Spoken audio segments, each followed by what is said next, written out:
안녕하십니까. 성경은 내 이야기다 김홍덕입니다. 오늘은 이제 마가복음 13장 14절부터 23절까지 말씀을 할 텐데요.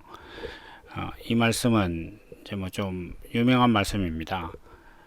우선 한번 성경을 같이 보도록 하겠습니다. 멸망에 가증한 것이 서지 못할 곳에 선 것을 보거든 잃는 자는 깨달을진저 그때에 유대에 있는 자들은 산으로 도망할지어다. 지붕 위에 있는 자는 내려가지도 말고 집에 있는 무엇을 가지러 들어가지도 말며 밭에 있는 자는 겉옷을 가지러 뒤로 돌이키지 말지어다. 그날에는 아이 뵌 자들과 젖먹이는 자들에게 화가 있으리로다. 이 일이 겨울에 나지 않도록 기도하라. 이는 그 날들은 환난의 날이 되겠음이라. 하나님의 창조하신 창조부터 지금까지 이런 환난이 없었고 후에도 없으리라. 만일 주께서 그 날들을 감하지 아니하셨다면 모든 육체가 구원을 얻지 못할 것이오늘 자기의 택하신 백성을 위하여 그 날들을 감하셨느니라. 그때에 사람이 너희에게 말하되 보라 그리스도가 여기 있다 보라 저기 있다 하여도 믿지 말라. 거짓 그리스도와 거짓 선지자들이 일어나서 이적과 기사를 행하여 할 수만 있으면 택하신 백성을 미혹해 하리라. 너희는 상가라. 내가 이 모든 일을 너희에게 미리 말하였도다. 우리는 많은 경우 이 말씀을 이제 종말론적인 그런 관점에서 늘 봅니다. 그렇지만은 이 말씀은 분명히 종말론적인 말씀이 맞긴 합니다. 정말로 세상이 한번 이제 망하게 될 때는 사실 여기 있는 말씀대로 자기 거 챙길 겨를이 없겠죠. 그러나 이게 정말로 세상의 어떤 종말에 관한 것이라면 예수님께서 뒤에 말씀하신 어떤 그런 내용들이 나타날 여지가 없겠죠. 지금 하늘에서 불이 떨어지고 지구가 망하고 있는 그 판국에서 거짓 선지자들이 나와서 내가 그리스도다 어쩌고저쩌고 할 여가가 없겠죠. 다들 지금 지진이 일어나고 천지가 다 무너지는 판국에 그걸 그렇게 할 이유가 사실은 없는 것입니다. 그래서 이 말씀은 그렇게 볼 것이 아니다 이렇게 봐야 되겠습니다. 그렇다면 이 말씀은 어떤 것이냐 이렇게 하면 계속 이렇게 말씀드리고 있는 바와 같이 한 개인의 신앙에 관한 것이 더 본질적인 것입니다. 그러니까 그것만을 이야기하는 것이라고 하는 것이 아니라 이제 근본적으로 한 개인의 신앙에 관한 어떤 그런 것입니다. 성경이라는 것도 나름 체계가 있고 나름이 아니죠. 분명한 체계와 이제 어떤 그 흐름이 있는데 예수님께서 지금 말씀하시고 있는 이때는 아직 교회가 생기지 않은 때이기 때문에 많은 부분들이 어떤 개인의 신앙에 좀 초점을 맞추었다 이렇게 좀 볼 수가 있을 것입니다. 특히 이제 오늘 말씀을 이제 시작할 때 보면 멸망의 가증한 것이 서지 못할 곳에 선 것을 보거든 이렇게 되어 있습니다. 그럼 이제 멸망이란 무엇이냐? 사실 모든 것이 다 망하고 없어지는 것이죠. 그러면 궁극적인 멸망은 사실 죽음입니다. 그러니까 이 멸망이 지금 말씀하시는 이 멸망이 세상에 관한 것이라면 세상이 망하면 사람이 죽을 것인데 그렇게 되면 뒤에 예수님께서 삼가하고 도망가고 이렇게 하는 의미가 없습니다. 왜냐하면 어쨌든 사람은 다 죽거든요. 그러니까 어차피 다 죽는 사람한테 육신의 문제를 가지고 죽을 상황이 되면 이렇게 해라 저렇게 해라 하는 것 자체가 별 의미가 없습니다. 심지어 예수님께서 살리신 사람도 다 죽었는데 하늘에서 불 떨어지는 그 상황에서 너희는 겉옷을 챙기지 말고 이렇게 말씀한다고 해서 그 사람이 안 죽는 게 아니거든요. 결국 사람이 생각하는 가장 심각한 멸망은 죽는 것인데 다 죽는 사람 앞에서 지금 그것을 논하시는 것은 아니다 이렇게 봐야 되는 것입니다. 그래서 그렇다면 이 멸망은 무엇이냐 이렇게 했을 때 우리의 육신의 죽음에 관한 것이 아니라 하나님이 보실 때 망했다 이거는 쓸모없다 이렇게 되는 것입니다. 그래서 우리도 이렇게 뭔가 예를 들면은 조심스럽게 물건을 뭐 케이크를 만든다거나 이렇게 하다가 이제 뜻하는 대로 안 돼서 이제 망치게 되면 아 이거 망했다 이렇게 얘기하지 않습니까? 그리고 이걸 버리죠. 그러니까 그 망한다 이렇게 하는 것 자체는 의도했던 것과 전혀 다른 상태가 된 것이 이제 그게 망한 겁니다. 그게 뭐 일도 망했다 이렇게 하고 시험도 누구나 다 잘 치기를 원하는데 이제 시험을 못 치게 되면 이제 망쳤다 이렇게 얘기하는 것처럼 그런 멸망이라고 봐야 되겠습니다. 근데 뭐 이렇게 이야기하니까 그 멸망이 참 가볍네 이렇게 생각하실지 모르지만 하나님 만든 세상에서 하나님께서 멸망이라고 하는 것보다 더 중요한 것은 없습니다. 뭐 육신이 살아 있다고 해서 지금 망하지 않았다거나 그런 게 아니라 육신이 살아 있어도 지금 하나님께서 뜻하신 이 멸망의 상태가 되면 그건 진짜 심각한 겁니다. 어차피 구원을 못 받는 그런 상태가 되기 때문입니다.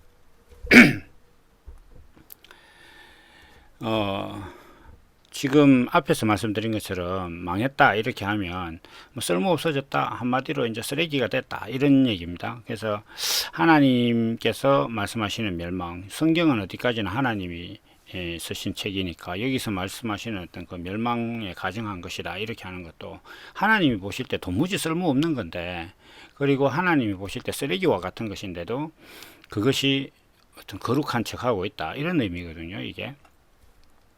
그래서 하나님께서 보실 때 전혀 필요 없는 상태, 하나님께서 창조하실 때 어떤 분명한 목적을 갖고 있었는데 그 목적에서 목적으로 볼 때 전혀 쓸모없다. 이 상태가 이제 멸망의 상태다. 이렇게 봐야 될 것입니다. 그런데 이 멸망에 가정한 것이 거룩한 곳에 있다. 이렇게 하는 것은 하나님께서 뜻하신 자리, 뜻하신 어떤 그런 목적을 상실한 것이 하나님께서 목적을 정하시고 내가 정한 목적에 맞는 것이 여기 와야 된다 라고 정한 자리에 와 있다는 것입니다. 하나님께서 어떤 목적을 두고 정한 자리가 거룩한 자리입니다. 그러니까 구분되었다 이런 것이거든요. 하나님께서 구분을 하셨는데 무엇을 가지고 구분하셨느냐 이렇게 한다면 하나님께서 세상을 창조하실 때 창조하신 목적에 부합된 것을 이렇게 놓는다 이렇게 하는 거죠. 그래서 음식물을 차릴 때도 상에 이렇게 막 여러 가지 반찬을 놓지만 가장 메인된 구분된 그런 음식 자리는 중간에 이렇게 딱 비워 놓고 있는 거죠. 고기가 거룩한 자리인 겁니다. 왜냐하면 고기는 그 자리는 이제 그 메인된 음식을 두기 위해서 딱 구분해 놓은 그런 자리죠. 근데 거기에 누가 쓰레기통을 올려놨다. 이렇게 되면 그게 이제 멸망에 가정한 것이 목적에 전혀 쓸모없는 것이 그 거룩한 곳에 서 있는 것이다. 이렇게 딱 설명을 할 수가 있습니다. 그래서 하나님이 보실 때 완전히 망하고 전혀 목적과 상관없는 어떤 그런 존재인데 자기가 막 하나님의 뜻을 대변하는 것처럼 그리고 하나님께서 정한 어떤 그런 거룩한 자리에 서 있는 것처럼 이렇게 얘기하는 그것이 가장 근원적으로 지금 여기서 말씀하고 있는 멸망에 가정한 것이 거룩한 곳에 서 있는 것이다 이렇게 봐야 됩니다. 그러면 이러한 얘기들은 오늘날의 이야기인가? 오늘날의 이야기입니다. 그래서 제가 지금 이제 그 월요일에 지금 이걸 녹음을 하고 있는데 어제가 주일이었죠. 많은 사람들이 그 교회에 가서 이제 설교를 들을 것입니다. 이제 한 가지 좀 에피소드를 얘기를 해보면 어제 제가 아침에 이제 우연치 않게 그 뭐 기독교 방송 라디오를 좀 틀어놨었습니다. 그런데 그 노아가 이제 포도주에 취해서 빨가벗고 누워 있는 어떤 그 부분을 가지고 누구 설교를 하고 있더라고요. 설교를 하고 있는데 뭐 어떻게 설교하나 이렇게 들어보니까 뭐 하여튼 여러 가지 좀 이야기들이 많았는데 그 중에서 그 당대의 의인이고 그 하나님께서 완전한 자라고 그 시대에 완전한 자라고 했던 노아도 실수를 한다. 그래서 뭐 어쩌고 저쩌고 하면서 이렇게 얘기를 하더라고요. 그래서 나는 저 사람이 지금 무슨 얘기를 하고 있는 거야? 하나님이 완전하다고 했으면 완전한 것이지.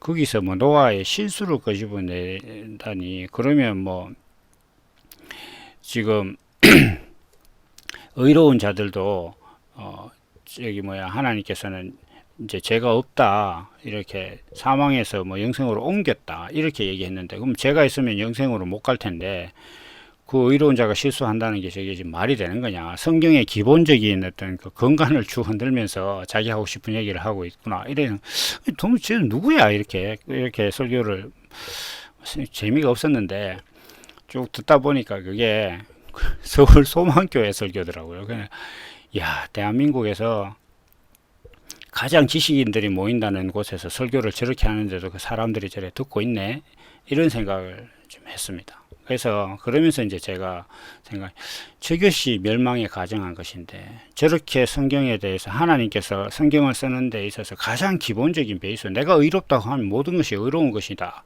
이러한 그 배경조차도 자기가 하고 싶은 말을 할 때는 그런 의인도 실수한다 이런 식으로 막 전개하는, 전혀 하나님과 상관없는 그 자기만의 개념을 성경을 도입해서 설명하고 있는 저런 사람들이 강단에 서가지고 하나님의 종이다 하면서 이렇게 떠들고 있는, 저게 바로 멸망에 가정한 것이 거룩한 곳에 서 있는 것인데 사람들이 저게 안 보이는구나, 이렇게 이제 제가 어제 생각을 했습니다. 뭐 한 편 더 있는데 설교를 들으면서 참 너무 기가 막혀서 다 얘기는 못 하겠습니다. 그래서 어쨌든 지금 오늘날에 보면은 그 하나님은 존재의 하나님이시고 하나님께서 그 존재의 하나님으로서 뜻하신 바가 있는데, 그것과 전혀 다르게 하나님을 믿고 설교하고 모이고 이렇게 하는 교회가 지금 멸망에 가정한 것이 모여 있는 것이에요. 앞서 말씀드린 것처럼 그 멸망이라는 것은 하나님이 보실 때 전혀 쓸모없는 겁니다. 그러면 하나님은 세상에서 어떤 세상 사람들이 가치 있고 성공했다고 여기는 그런 자리로 하나님을 믿는 사람들이 가는 것을 원칙으로 삼지 않습니다. 그걸 반대하시거나 부인하시지도 않지만은 그걸 하나님을 얼마나 잘 믿는 것이냐의 척도로 삼는다거나 그것이 하나님의 축복이다거나 은혜다거나 이렇게 근간으로 삼지 않는다는 것입니다. 만약에 하나님께서 그걸 근간으로 삼으실 것 같으면 예수님께서는 말구유가 아니라 하늘에서 황금마차를 타고 내려왔었어야 되고, 이 세상에서의 마지막 부분도 물론 마지막에 이제 하늘로 올라가셨지만 그 사람들이 예수를 죽은 것으로 생각하지 않도록 처음부터 살아 있을 때에 뭐 하늘에서 불마차가 와서 이렇게 타고 올라가시든지 이렇게 돼야 되는 것이지,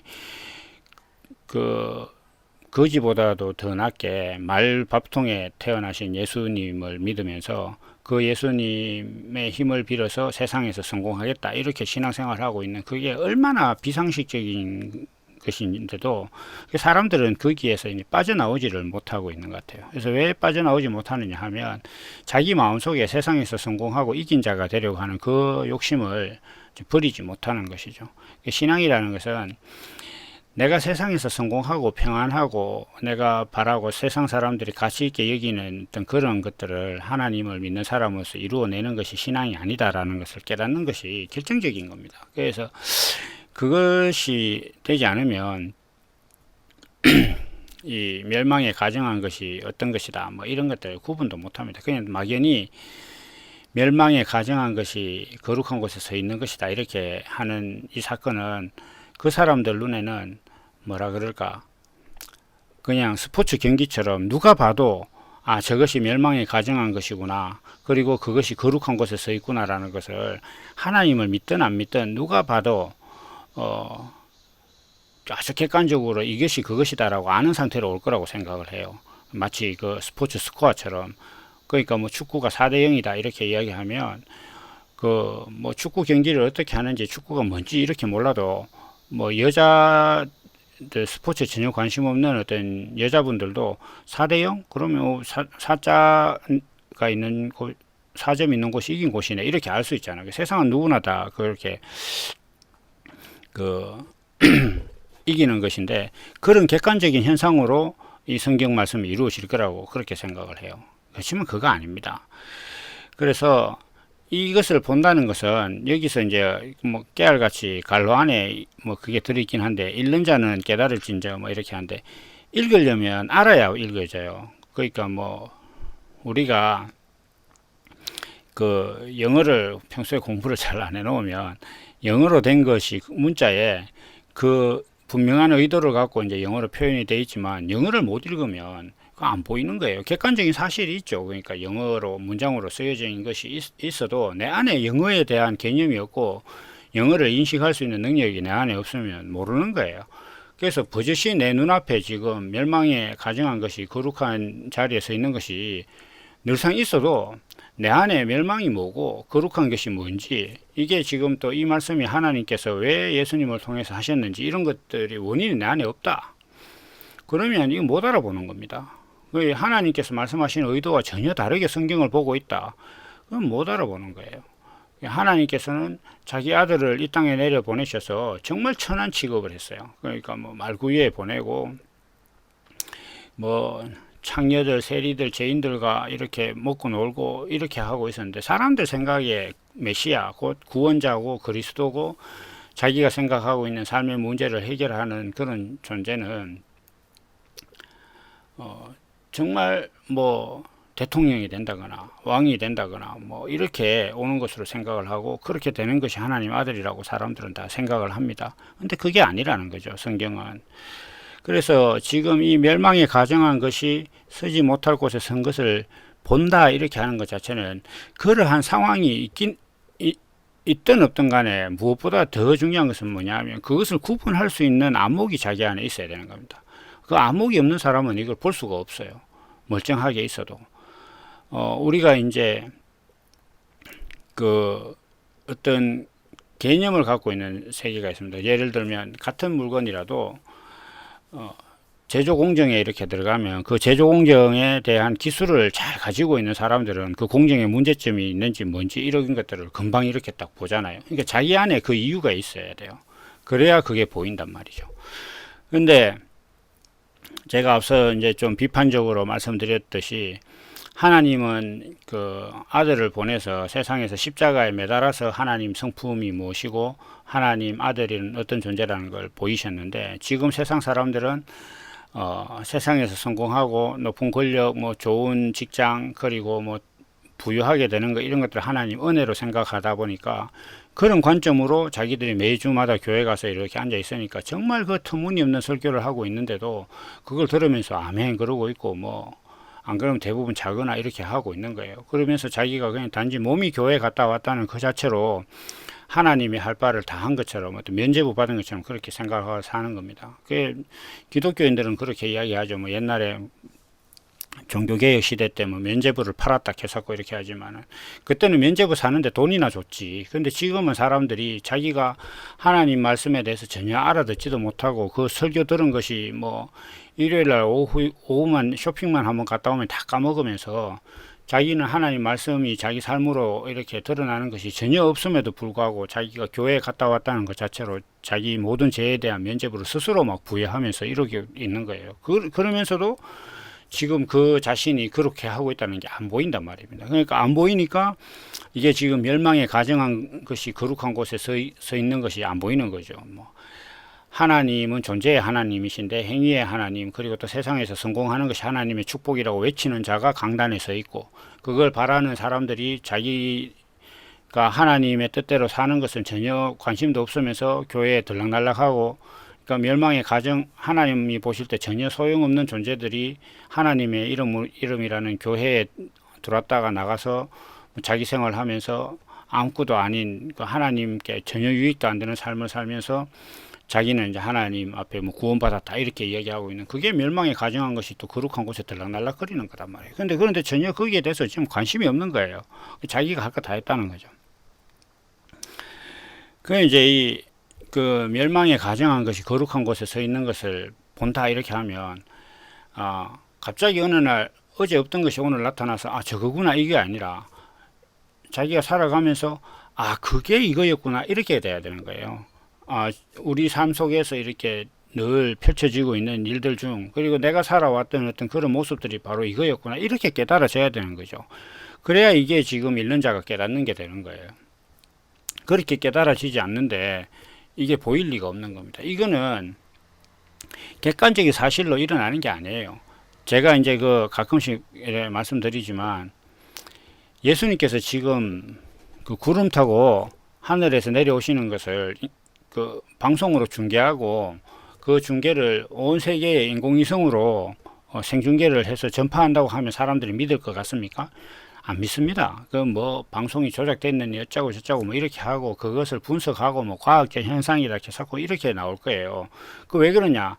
사람들 마음속에 있는 의가 다 다르니까 자기 의를 기준으로 그걸 보거든요. 그러니까 그렇게 해서 예수님이 믿어지는 것이 아닙니다. 그거와 마찬가지로 멸망에 가정한 것도, 어떤 정말 누가 봐도 멸망에 가정한 것이 거룩한 곳에 서 있는 것 같은 그런 사건이 있다 손 치더라도, 그것에 대해서 다른 해석을 하려고 하는 사람들이 나타난단 말이에요. 이걸 모두가 공감하는 객관적인 사건으로 나타난 것이 아니라, 이미 우리 삶에서 또 성경에서 말씀하시는 어떤 그 하나님의 의도와 다른 삶을 사는 그러한 사람들이 우리 주변에 있고, 내 자신도 그것의 어떤 그 본질적인 모습을 가지고 살고 있는데, 그 삶이 지금 예수님께서 말씀하시는 이 삶이었구나라는 것이 보이지 않는다는 것은 자기 안에 그게 없다는 거예요. 그래서 이게 보인다, 이런 것은 이제 반대로 이게 보인다는 것 자체는 내 안에 그럴 만한 생명이 있다, 이렇게 되는 거죠. 그래서 지금 예수님의 이 말씀은 앞서서 계속 이렇게 이어오듯이 그리스도의 정체성에 대한 지금 변론이란 말이에요. 그래서 결국 이것은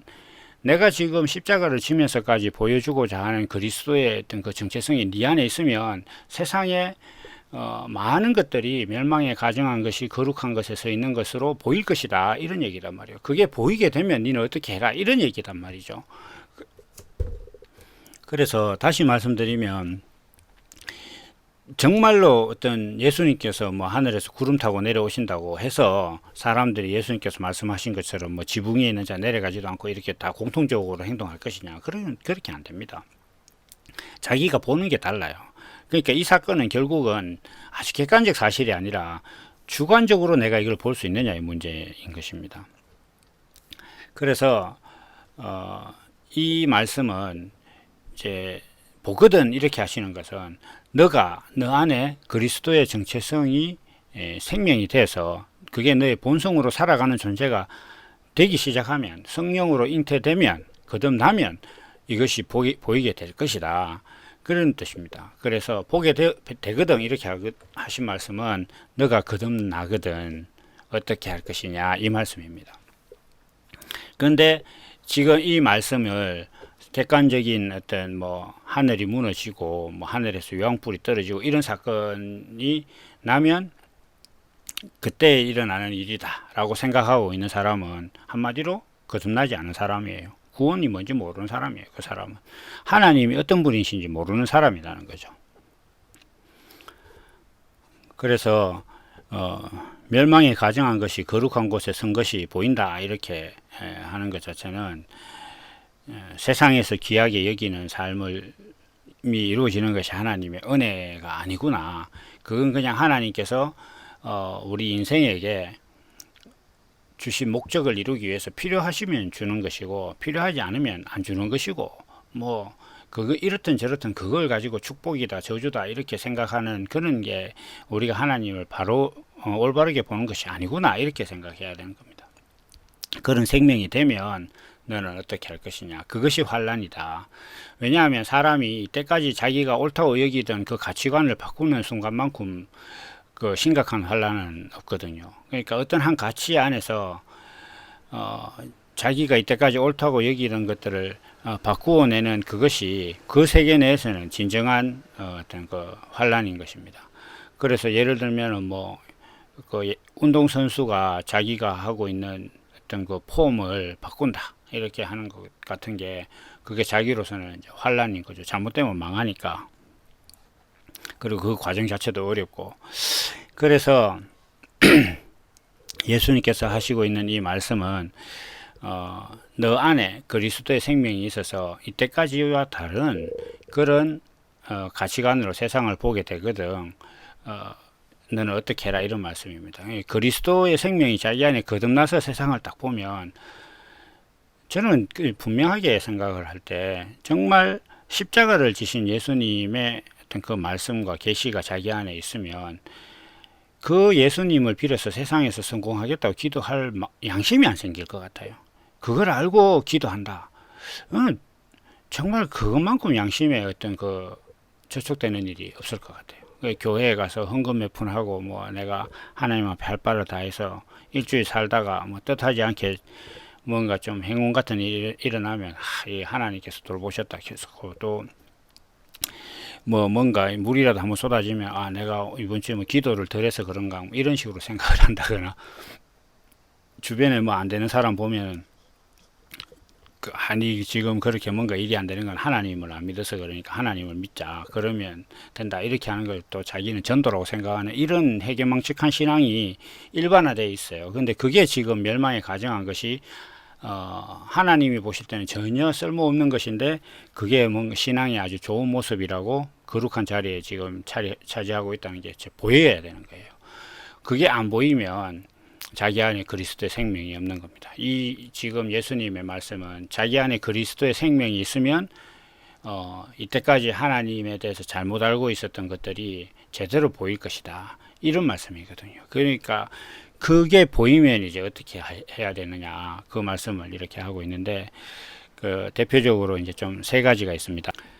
하나는 이제 유대에 있는 자들은 산으로 가고 산으로 도망가고 지붕에 있는 자는 뭐 내려오지도 말라 집에 있는 것을 가지러 가지 말라 이렇게 되어 있습니다. 그리고 밭에 있는 자는 겉옷을 가지러 가지 말아라 이렇게 이제 되어 있습니다. 이걸 이제 좀 간략하게 좀 설명을 드리면 유대에 있다 이렇게 하는 것은 그 신앙이 율법적인 신앙 가운데 있다. 그러니까 행위로 유대인들은 이제 그 행위로 의로워지려고 하는 그런 신앙을 갖고 있으니까 유대에 있다 이렇게 하는 것 자체는 내가 이때까지 몰랐는데 내 안에 그리스도의 생명이 거듭나서 삶을 딱 보니까 내가 행위로 의로워지려고 하는 삶을 살았구나 이게 유대에 있다 이런 겁니다. 그러니까 멸망에 가정한 것이 거룩한 곳에 서 있는 것이 딱 보이니까 내 자신이 유대에 있는 것도 보이더라 이렇게 되는 겁니다. 그러니까 내 자신이 유대에 있는 것이 보이는 사람이 되었을 때 멸망에 가정한 것이 거룩한 곳에 서 있는 것이다.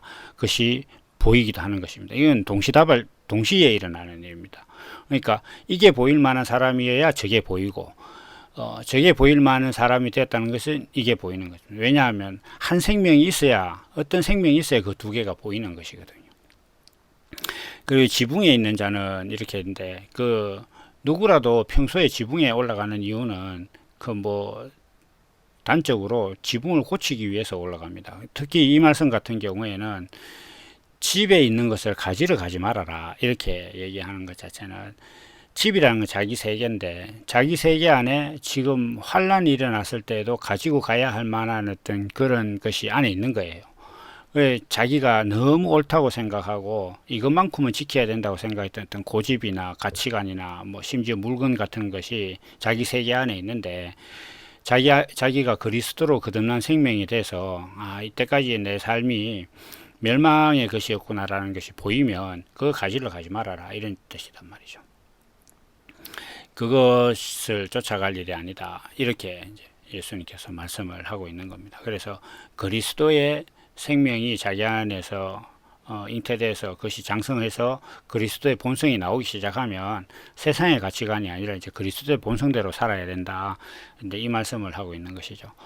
그리고 또 이제 밭에 있는 자들은 이렇게 돼 있는데 밭에 있는 자는 이제 겉옷을 가지러 가지 말아라 이렇게 하는데 겉옷이라는 것은 신분입니다. 신분. 그래서 밭에 있다는 것 자체는 이제 경작을 하고 있는 자죠. 그래서 경작을 하고 있다는 것 자체는 무엇을 경작하냐 땅을 이렇게 경작하고 있는데 흙입니다. 흙. 다시 이야기해서 사람을 경작하는 거예요. 자기 자신을 수련하고 막 단련하고 있는 사람은 왜 단련하고 있느냐 이렇게 할 때 좋은 신분을 얻기 위해서 내가 여기서 말하는 신분은 굳이 관직만을 이야기하는 것이 아니라 사람들의 평가 같은 것들도 다 포함된 겁니다. 저 사람 대단한 사람이야, 도덕적인 사람이야, 착한 사람이야 이런 것들을 있기 위해서 자기 자신에게 더딥히기 위해서 내 자신의 막 속이 부글부글 끓어도 막 참고 이렇게 하는 게 밭을 깔고 있는 거단 말이에요.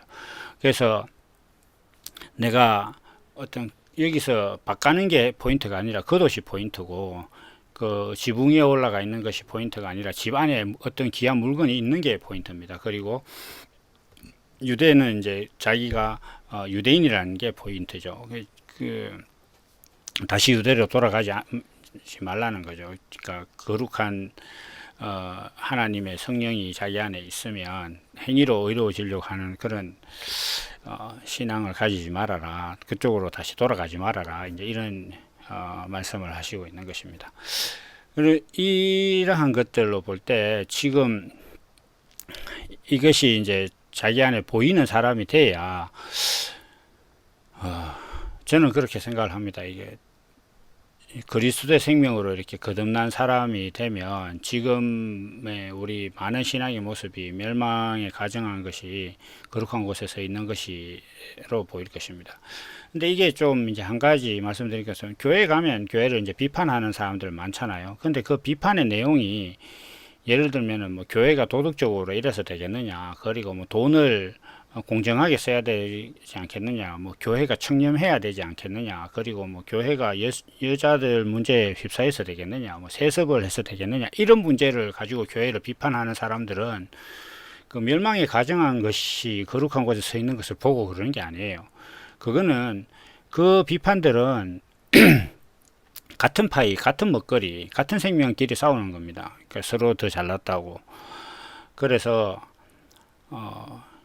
교회가 청렴해야 되지 않느냐 이렇게 얘기하는 사람들은 그 돈으로 교회를 화려하게 지으면 사람들이 그것을 보고 올 것이라고 생각하는 사람들과 같은 사람들이에요. 그러니까 교회에 가면 세상보다는 그 헌금의 집행이라든지 이런 것들이 그 공정하다 이렇게 생각을 하기 때문에 그런 거예요. 정말 그게 하고 싶으면 그냥 그 교회가 세금 내고 외부에 회계 감사 받으면 돼요. 자기들끼리 싸울 일이 아니에요. 그것만 하면 되지. 교회가 자기들끼리 막 돈의 어떤 지출에 관한 것이라든지 이런 걸 가지고 싸운다. 그걸 가지고 멸망에 가정한 것이 서 있다. 이렇게 얘기하면 안 된다는 거죠. 똑같은 것들끼리 뭘 그 이야기를 한다는 겁니까? 그래서 그런 얘기가 아니라 교회가 가지고 있는 기본적인 신앙의 정체성 자체가 틀렸다는 거죠. 지금 뭐 교회가 도덕적으로 깨끗해져야 되는데 왜 있다우냐 이렇게 하는 것도 결국 피라미드 위로 올라가려는 사람의 생각에서 나온 거잖아요. 그런데 예수님께서 보여주신 것은 피라미드 밑으로 내려가서 뭐 밑이 아니라 아주 그냥 십자가의 사형수가 되는 데까지 내려가신 거니까 방향이 다른 거예요. 같은 방향을 보고 있으면서 서로 이게 맞니 저게 맞니 싸우고 있는 게 지금 오늘날 교회의 다툼이고, 그런 것들은 멸망에 가정한 것이 거룩한 곳에 서 있는 것을 보고 싸우는 게 아니고, 니나 내나 지금 똑같은 파인데 왜 네가 더 먹으려고 하느냐, 내가 생각하는 대로 내가 옳다고 생각하는 대로 돼야지, 이렇게 싸우는 것을 가지고 자기가 내가 지금 교회에 가서 뭐 이런저런 비판을 하고 있으니까 내가 멸망에 가정한 것이 거룩한 곳에서 있는 것이라는 것을 보는 사람이구나 이렇게 착각하면 안 됩니다. 그건 더 심각한 문제가 일어납니다. 그건 아예 조용히나 있는 게 낫습니다. 오늘 이제 계속 길어지고 있는데 지난번에 한번 나눠서 해보니까 별로 좋은 것 같지 않아서 좀 길더라도 계속 하도록 하겠습니다. 그래서 아이 뵌 자와 젖 먹는 자는 그날 화가 있다 이렇게 하는 것은, 그 아이를 베고 젖 먹이는 자는 지금 자기가 눈 뜨고 보니까, 다시 해서 그리스도의 생명으로 나서 보니까 이미 어떤 자기 안에 생명이 있더라는 거죠. 근데 그 생명은 그리스도의 생명으로 낳은 게 아니다 말이에요. 자기가 그리스도를 만나기 전에 낳은 생명이기 때문에 자기 가치관으로 가치관을 이어갈 어떤 그러한 생명들까지 있는 그런 상황이면 되게 힘들 것이다 이렇게 되는 거죠. 그래서 이게 사실은 좀 꼭 이 상황이다 이런 것이 아니라 그냥 비유로 해보면, 그 예수를 이제 자기가 결혼해서 아이를 낳기 전에 예수를 믿어서 애가 낳았을 때 어릴 때부터 그리스도의 생명을 이렇게 잘 기르면 화가 없습니다. 그런데 애들이 이미 자기 가치관과 세상의 가치관, 성공해야 된다라는 가치관에 이미 다 물들어서 그것으로 이제 자기 가치관이 다 형성된 다음에 어떤 부모가 그리스도의 생명으로 정말로 거듭나서 이렇게 자식을 보고 있으면 굉장히 힘든 일입니다. 좀 비유하자면 좀 그렇게 이해를 하시면 됩니다. 이것이 좀 그런 내용이다 이렇게 볼 수가 있죠. 그리고 겨울에 이런 일이 일어나지 않도록 기도하라 이렇게 하는 거예요. 예수님의 기도는 하나밖에 없거든요. 하늘의 뜻이 땅에 이루어지는 거, 이거 예수님의 기도예요. 그러니까 다시 이야기해서 하나님께서 사람에게 정하신 사람 존재의 목적, 그것이 사람의 삶으로 이루어지는 것을 기도하는 것, 그것밖에 없습니다. 그런데 그것을 지금 이것을 간구하라 이렇게 했는데 겨울이 되지 않도록 간구하라 이렇게 하는 것 자체는, 겨울은 내가 겨울 속으로 들어가는 것이기도 하고 겨울이 내게 다가오는 것이기도 한데, 내가 그리스도의 생명으로 거듭났는데 겨울이더라 이렇게 하는 것 자체는 나의 그리스도의 생명으로 거듭났을 때 내 생명이 풍성하지 못하더라. 그리고 뭔가 그리스도의 생명으로 났는데 옆에 이것을 함께 나눌 사람들이 별로 없어서 정말 영적인 먹거리가 없는 시대더라. 이게 겨울입니다. 그래서 그러한 때가 되지 않도록 좀 간구해라 이런 말씀이시죠. 다시 이야기해서 그 바울 사도가 그리스도에 충만한 데까지 자라가도록 해라 이런 이제 의미로 보시면 되겠습니다. 그런데 예수님께서 이는 그 날들이, 이러한 날들이 환란의 날이 되겠다 이렇게 이제 얘기하셨는데, 사실 이 부분이 욥기예요, 욥기. 그래서 그 제 블로그의 글로 이제 욥기에 대해서 이제 좀 적어놨는데, 그 욥이 당한 어떤 그 고난이라는 것 자체가, 세 친구, 그 빌닷과 소발과 엘리바스라는 세 친구가 있고, 나중에 이제 엘리우라는 좀 그리스도를 상징한다고 할 만한 그런 사람이 나타나기 전까지의 그 세 사람과의 대화를 보면, 그 세 사람은 이제 욥에게 한결같이 너가 뭔가 하나님 앞에 행동으로 잘못했기 때문에 이러한 일이 일어난 것이다 라고 이제 집요하게 욥을 다그치지만, 욥은 그게 아니다. 내가 지금 당하고 있는 고난은 내 행위 때문이 아니라 지금 하나님께서 뭔가 내가 그 하나님께서 지금 여기서 말씀하고 있는 것처럼 세상에서 성공하는 것이 하나님의 뜻이 아니라, 그것이 아닌 뭐라 그럴까, 세상에서 낮아지는 것이 하나님의 뜻이더라 라는 것을 알고서 보니까 당하는 고통이 있어요. 그것이 욥이 겪고 있는 그 갈등이거든요. 그래서 그 욥이 마귀가 시험하기 시작할 때 뭐 아들들이 다 죽고 막 자기 가산을 다 탕진하고 이렇게 되는 장면이 나오지 않습니까? 그런데 우리가 그리스도의 생명으로 정말 거듭나서 자기 삶을 돌아보면 이때까지 자기가 추구했던 그 모든 것들이 정말 욥이 당한 고난처럼 의미가 없어져요. 그냥 하루아침에 허망해진단 말이죠. 이제 그러한 자기 상황을 닥치고 난 다음에, 그 다음이 어떻게 되느냐 하면 바로 뭔가 있는 게 아니에요. 이게 이제 또 자라는 시간이 있기 때문에, 그때까지는 그러면 이걸 가지고, 이 그리스도의 복음을 가지고 뭘 하지? 뭐 이런 생각이 좀 들거든요. 그 굉장히 힘든 시간이에요. 지금 이제 복음서로 가지고 와서 보면 제자들이 지금 이 말씀을 하고 있는 예수님과의 어떤 보내고 있는 시간은 자기들이 지금 그리스도의 정체성에 대해서 지금 잘 모르고 있는 때단 말이죠. 그런데 예수님께서 십자가에 돌아가시고 다시 부활하셔서 나타나시고 뭐 이렇게 하셔서 그리스도의 정체성에 대해서 이제 말씀을 하시고 밝히 알게 된 거예요. 그래서 베드로 같은 경우에도 빌라도의 뜰에서 매맞고 있는 예수님을 보면서 왜 그리스도라는 자가 저렇게 하고 있느냐를 이해 못하고 있었는데,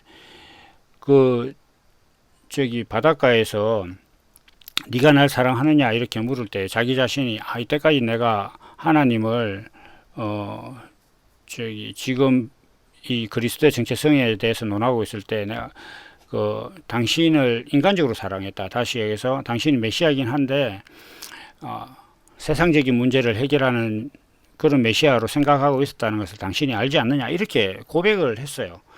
그럼에도 불구하고 또 막 어디 도망다니고 이렇게 했는데, 예수 그리스도가 보여주시는 어떤 이 그리스도의 정체성이 자기의 어떤 삶의 본성이 되는 과정은 생각보다 엄청난 환란입니다.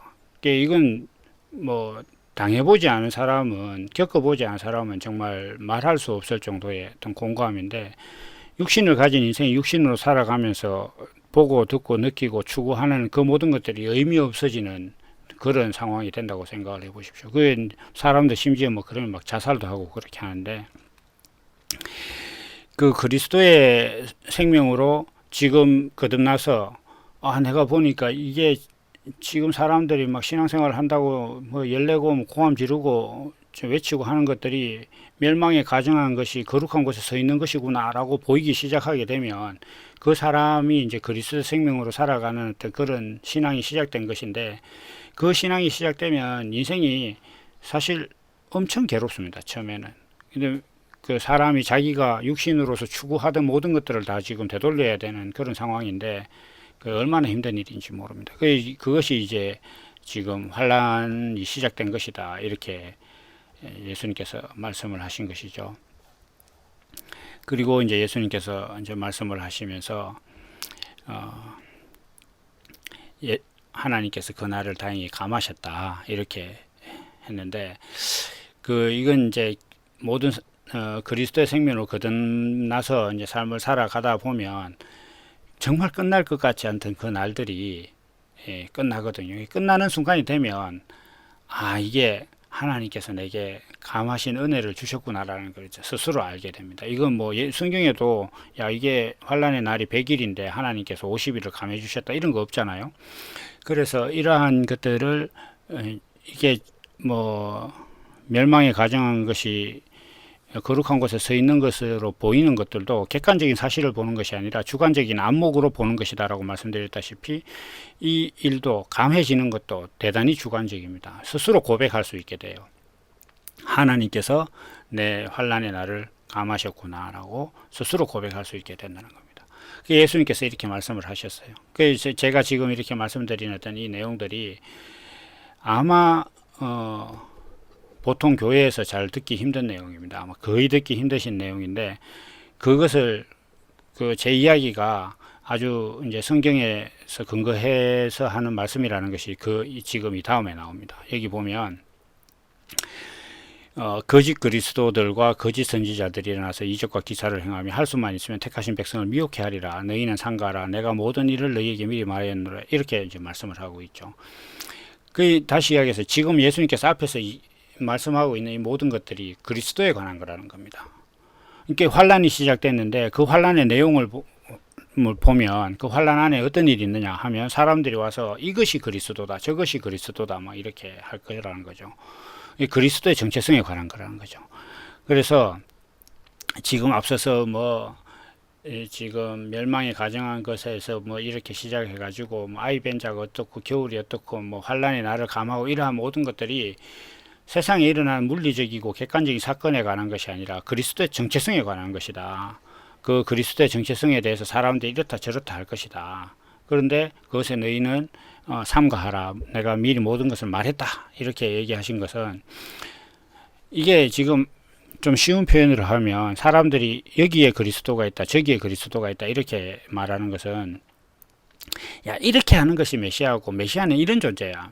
우리의 구원자는 이런 모습이고, 우리가 구원받으면 이런 모습이 될 것이다. 세상에서 잘 살고 성공하고 하늘에서 불이 떨어져도 내 머리는 안 떨어지고 이렇게 되는 것이 메시아를 만난 것이다 라고 여러 가지로 설명을 할 텐데, 주장을 할 텐데, 거기에 속지 마라, 이렇게 예수님께서 말씀을 하고 계십니다. 그러면 안 속으려면 알아야 안 속는 거예요. 모르면 속아요. 그러니까 모든 속임수에 속지 않는 유일한 방법은 그 속이려고 하는 것이 무엇인지를 아는 거예요. 마술도 원리를 알고 보면 재미없다고 그러잖아요. 그러니까 몰라서 속는 거죠, 우리가. 물론 그 대단한, 속이기 위한 대단한 고급 기술입니다.